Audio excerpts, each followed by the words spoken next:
매주 수요일마다 나오시는 분이시죠. 고수의 일침 유인태 전 더불어민주당 의원이십니다. 어서 오십시오. 네, 안녕하세요. 조금 전에 이한석 기자, 최민희 의원, 정태근 전 의원과 함께 이명박 전 대통령의 제2롯데월드, 롯데타워에 대한 특혜 의혹 저희가 좀 다뤄봤는데 말이죠. 유인태 의원께서도 좀 들으신 내용이 있습니까? 저 정무수석 되자마자 하여튼 2003년에 그 롯데 측에서 저걸 아주 신 회장님의 수건 사업이라고 해서 저 좀 도와달라고 문희상 비서실장 통해서도 그쪽에서 그 청이 들어왔고 저한테도 누구 아는 사람을 통해서 얘기가 들어왔어요. 그 노무현 대통령도 많은 일자리도 생기고 새로운 랜드마크도 생기고 긍정적으로 검토해 보자고. 노무현 대통령도. 그 2003년입니다. 예.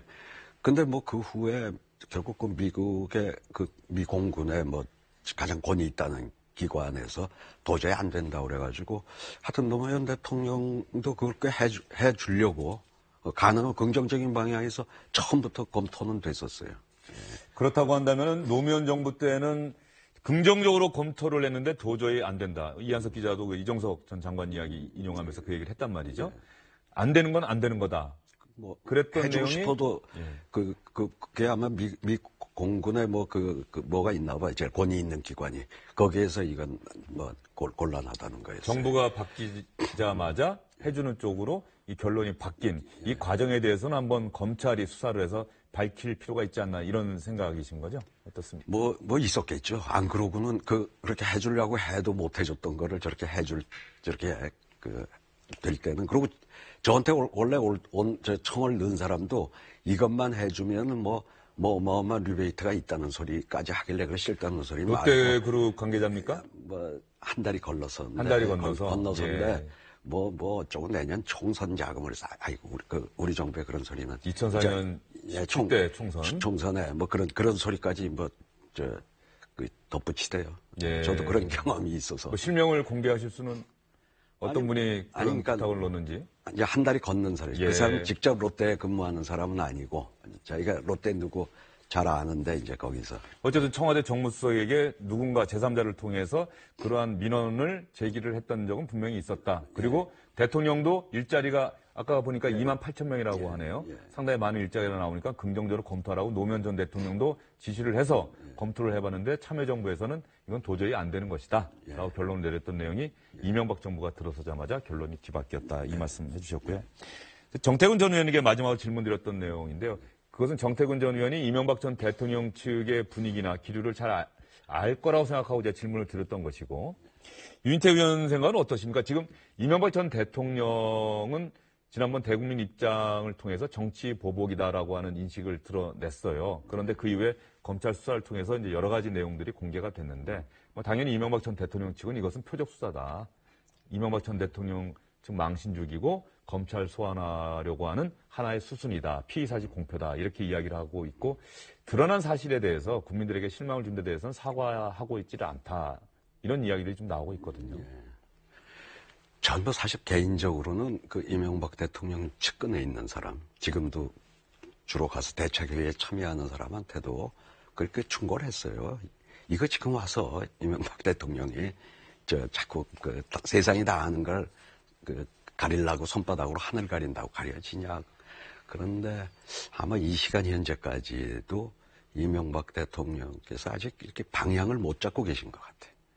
이제 워낙 오랫동안 그 많은 국민을 상대로 거짓말을 해온 거를 사실 시인하기가 어디 사람이 쉽겠어요. 근데 이제 그런 쪽으로 갈지, 아니면 그냥 계속 난 내 거 아니라고 하면서 일종의 박근혜 전 대통령의 길, 정치 투쟁의 길 쪽으로 갈지 아직 가닥을 못 잡고 계신 걸로 알고 있어요. 예. 유인태 의원께서 거짓말이라고 하는 단정적인 표현까지 쓰시는 거는 나름대로 근거가 있다 생각해서 말씀하시는 겁니까? 그 세상이 다 아는 걸 계속 거짓말을 해왔던 거 아니에요? 예. 그런 식으로 본다고 한다면은 이른바 보수 진영에서 대통령을 지냈던 두 사람, 박근혜 전 대통령은 이미 구속돼 있는 상태고요. 어제 검찰로부터 징역 30년 구형받았고, 이명박 전 대통령도 조만간에 검찰에 소환될 것이다라고 하는 전망이 나오고 있고 국가적으로는 뭐 진보 보수를 떠나서 참 불행한 일 아닐까 싶은 생각도 드는데 말이죠. 예, 참 불행한 일이죠. 예. 더는 좀 이런 일이 없어야 되겠죠. 노무현 전 대통령은 그 당시에 640만 불 그 사건과 관련해서 검찰에 소환되기 전에 국민들에게 사과하는 내용의 글을 올렸던 기억이 있는데 기억하십니까? 그랬죠. 그 사과하는 글은 올렸고 뭐 그 내용 가지고 여기서 다시 부언하고 싶지 않은데 노무현 대통령은 전혀 몰랐던 사실이고요. 예. 뭐 그 부분에 대해서는 어쨌든 자유한국당에서 또 그 사건까지 수사하라 또 이런 식으로 또 접근하고 있기도 한데 말이죠. 그 부분 좀 지켜봐야 될 것 같고. 박근혜 전 대통령 징역 30년 구형받았습니다. 유인태 의원은 어떻게 검찰 구형 어떻게 들으셨습니까? 그 뭐 다 누구나 예상했던 거 아니에요? 뭐 저 대부분의 사람들이 그 이상 뭐 구형이 나오지 않겠는 저게 뭐 50% 저거 가중해서 뭐 4년까지 5년까지도 얘기들이 나왔는데 그 최순실 씨 구형보다는 그 좀 더 나올 수밖에 없다고 해서 뭐 예상됐던 거 아닌가 싶어요. 예. 문재인 대통령이 오늘 대구를 찾았습니다. 228 대구 민주운동 기념식에 참석했고 국가기념일로 지정된 이후 첫 기념식이라고 합니다. 예. 대구와 광주의 동맹, 달빛 동맹을 강조를 했습니다. 예. 김부겸 장관, 대구시장에 출마할 것이냐 말 것이냐 아까 저희도 이야기를 나눠봤는데 김부겸 장관도 잘 아시죠? 예. 출마할까요? 출마하지 않을까요? 본인은 안 하려는 의지가 상당히 강합니다. 대구시장에까지는 출마를 안 하려고 하는데 또 정치인의 운명이라는 건 알 수 없어요. 워낙 그 지지자들 또 대구에서 기초단체나 뭐 이 지방선거에 나올 사람이 많잖아요. 김부겸 장관이 시장을 나오면 자기들도 같이 좀 동반 이 상승 효과가 있으니까 막 보채면은 뭐 마지막에는 어쩔지 모르겠는데 이 시간 현재까지는 뭐 아주 손살에 치고 있습니다. 김부겸 장관은 그러니까 이야기를 나눠보니까 이중적인 지위가 있어요. 국회의원이기도 하면서 장관이란 말이죠. 예. 그런데 국회의원은 선거 한 달 전까지 국회의원직을 사퇴하면 되는데 이 장관은 아마 100일 전 아닙니까? 100일인가요? 90일 전인가 같은 그런 규정이 있단 말이죠. 그렇다고 한다면은 출마하려면은 장관에서 조만간 물러나야 된다. 출마? 저는 안 할 가능성이 높다. 안 할 가능성이 높다. 또 주무장관이 또 행정안전부 장관이 지방선거 관리해야 하니까.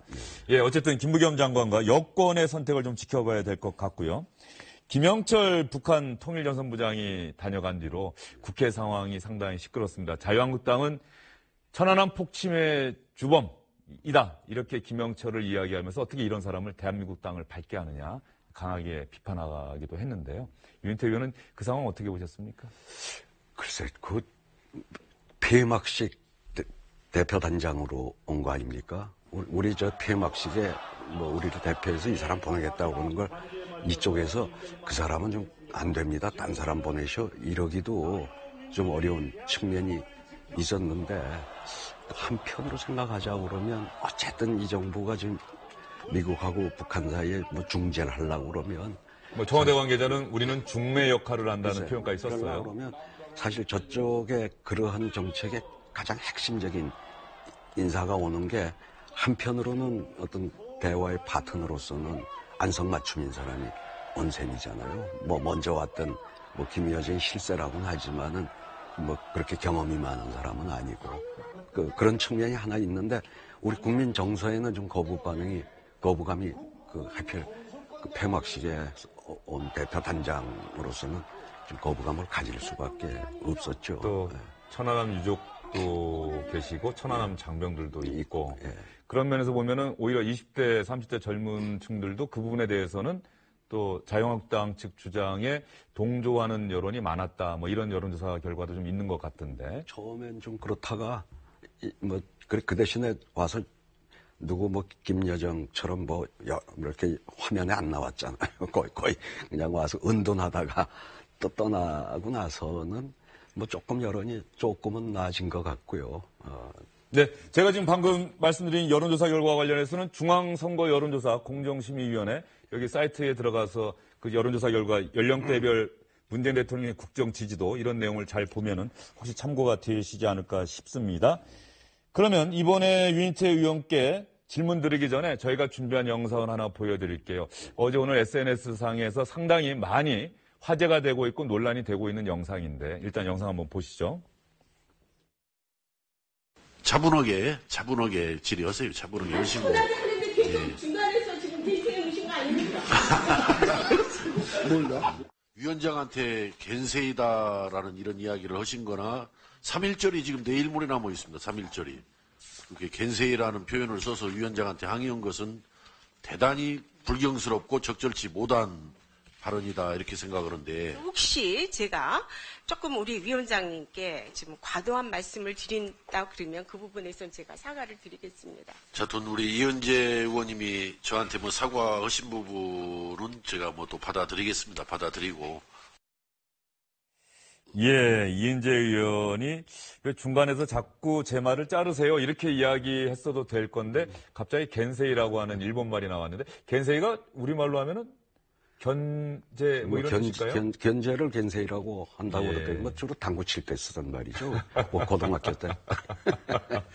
어떻습니까? 내일이 3.1절인데 공교롭게 말이죠. 또 이런 이야기가 나왔어요. 이은재 의원이 사실 또 국회 질의 과정에서 뭐 고함도 좀 많이 치고 또 사퇴하세요 이렇게 이야기도 해서 좀 논란이 되기도 했는데 어떻습니까? 제가 국회에서 있어 보면요.